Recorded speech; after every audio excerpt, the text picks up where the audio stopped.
Hello guys, welcome to my channel. Today we are going to see how to fix if our connection is not private error in Chrome.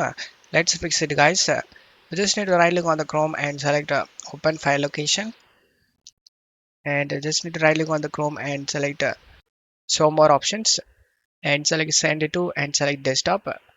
And now new shortcut has been created. Just close stuff here, delete the old shortcut, and now right click on the newly created shortcut and go to properties. Check my video description for this text. Just copy the text and go at the end of this target section.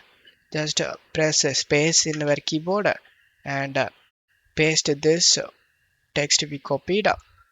Just leaving a space and paste this text guys, and select apply and OK for changes. And now open the Chrome and your problem should be fixed.